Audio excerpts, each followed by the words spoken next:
Big breaking Dimni Morena. सरकारी नौकरी, बंदूक का लाइसेंस और खेत में टावर लगवाने के नाम पर 14 लाख की ठगी। पीड़ित इंद्रजीत प्रजापति के साथ ठगों ने की 14 लाख की ठगी। न्याय की आस में दर दर भटक रहा है इंद्रजीत का परिवार।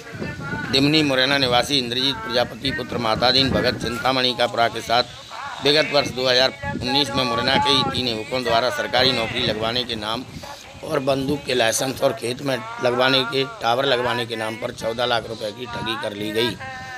इतना ही नहीं, जब पीड़ित को अपने साथ हुई ठगी का अनुमान लगा तो पीड़ित ने संबंधित थाने में 17 फरवरी 2019 को आवेदन भी दिया, लेकिन दिमनी पुलिस द्वारा पीड़ित के आवेदन पर ना तो एफआईआर की गई, ना ही अपराधियों के खिलाफ कोई कार्रवाई की गई। यहाँ बता दें कि 2019 में ही अक्टूबर के महीने में कलेक्टर मुरैना और एसपी मुरैना को भी पीड़ित ने आवेदन दिया। आज 3 वर्ष बीत जाने के बाद भी पीड़ित को न्याय नहीं मिल पा रहा है। अब हालात यह है कि पीड़ित परिवार सहित आत्मघाती कदम उठाने की बात कर रहा है। उक्त बात की खबर जब हमारे चैनल को लगी तो हमने मौके पर जाकर पीड़ित से संपर्क किया और पीड़ित का पक्ष जानना चाहा, जिसके अनुसार पीड़ित इंद्रजीत प्रजापति से मुरैना के ही पंजाब जाटव पुत्र रामनाथ जाटव, नई बस्ती उत्तमपुरा, रामाधार पुत्र रामस्वरूप जाटव, बड़ा गांव हिंगोना खुर्द, मुकेश पुत्र ज्ञासीराम जाटव, थाना देवगढ़, ग्राम पंचमपुरा ने ठगी की वारदात को अंजाम दिया। पीड़ित से पंजाब जाटव ने रामाधार जाटव को महेश यादव करके मिलाया और पंजाब जाटव पहले से ही पीड़ित के यहाँ आता जाता था, जिसका फ़ायदा उठाते हुए उसने पीड़ित के साथ 14 लाख की ठगी को अंजाम दिया। अब देखना यह है कि 3 वर्ष बीत जाने के बाद भी पीड़ित को ना तो एफआईआर की कॉपी मिली है, ना ही न्याय मिल पा रहा है। हालात यहाँ तक आ गए हैं कि पीड़ित परिवार सहित आत्मघाती कदम उठाने की बात कर रहा है। अब देखना यह है कि इसके बाद भी सोता हुआ प्रशासन जागता है या फिर। नमस्कार मित्रों, इस समय हम मौजूद हैं दिमनी थाना क्षेत्र के चिंतामणि के पुरा गांव में।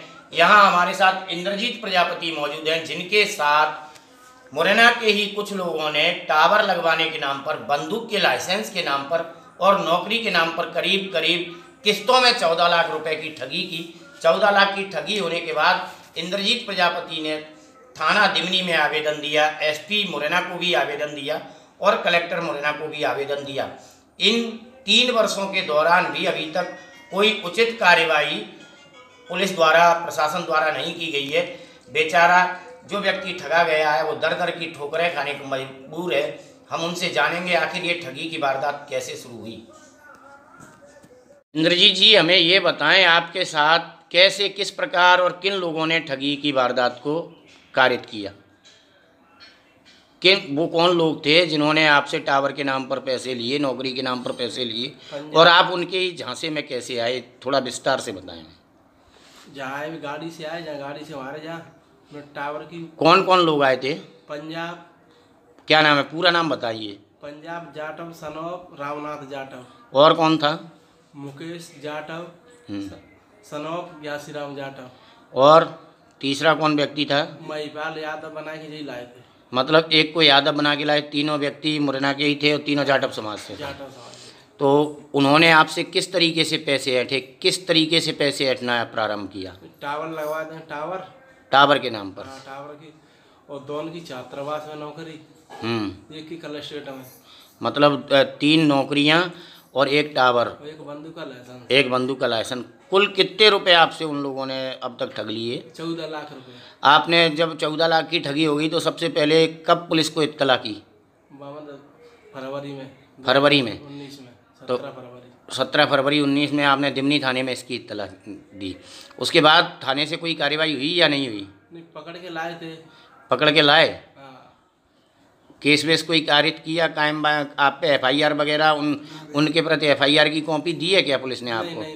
नहीं दी। फिर आपने कहाँ और आवेदन दिए जिले में? फिर मुरैना दे एसपी के जहाँ जन सुनवाई में दिया था एसपी के। अच्छा, तो क्या कहना था एसपी साहब का?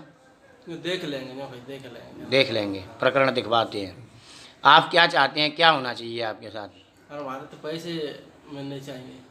जिन लोगों ने आपके साथ 14 लाख की ठगी की, क्या पुलिस ने उनको पकड़ा या उनके खिलाफ कोई कार्रवाई वगैरह की है, या आपको एफआईआर वगैरह की कोई कॉपी दी गई क्या? नहीं दी गई कॉपी। आपकी ओर से उन्होंने कोई एफआईआर नहीं लिखी? नहीं। तो आपने इस संबंध में जिले के पुलिस अधिकारियों को आवेदन वगैरह दिए थे? दिए, बहुत दिए। अच्छा, तो उसके बाद भी एफआईआर वगैरह नहीं हुई? नहीं भी। आप क्या चाहते हैं, क्या होना चाहिए? और पैसे मिलने चाहिए। कुल कितने रुपए आपसे ठगे गए? 14 लाख रुपए।